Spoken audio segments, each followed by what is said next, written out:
हाफिज कुरान लड़की की शादी सांप से। एक विचित्र कहानी। एक छोटे से गांव में फातिमा नाम की एक लड़की रहती थी। फातिमा बेहद दीनी और नेक थी। बचपन से ही उसने कुरान को पढ़ने और याद करने में अपनी जिंदगी लगा दी थी। उसकी मेहनत और लगन ने उसे हाफिज ए कुरान बना दिया।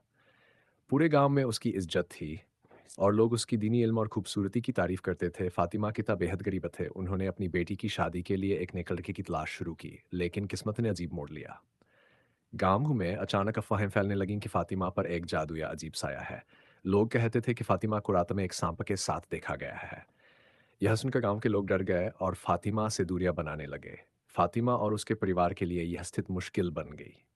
एक दिन गांव के बुजुर्गों ने फैसला किया कि इस समस्या का हल निकाला जाए। अ, उन्होंने एक बड़े मौलवी को बुलाया। साहब ने फातिमा से बातचीत की और पाया कि वह बहुत नेक और मासूम है।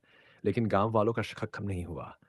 गांव की प्रथा के अनुसार अगर किसी लड़की को सांप से जोड़कर देखा जाता था तो उसे सांप से शादी करानी पड़ती थी। फातिमा के पिता मजबूर थे। उन्होंने अल्लाह पर भरोसा करते हुए इस अजीब रस्म को मान लिया। शादी का दिन आया।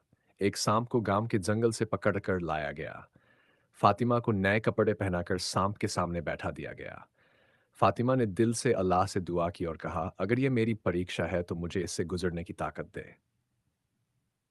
शादी की रस्में पूरी होते ही सांप अचानक चमत्कारी रूप से गायब हो गया। लोग ये देखकर दंग रह गए। मौलवी साहब ने कहा, यह अल्लाह का करिश्मा है। यह सांप नहीं बल्कि अल्लाह की ओर से भेजी गई परीक्षा थी। फातिमा की नेक दिली और उसकी इबादत ने उसे इस परीक्षा में कामयाब किया। इसके बाद फातिमा की इज्जत गांव में और बढ़ गई। गांव वालों ने अपनी गलतफहमी पर अफसोस जताया और फातिमा के लिए एक अच्छा रिश्ता तय किया। उसकी शादी एक नेक और दीनी लड़के से हुई।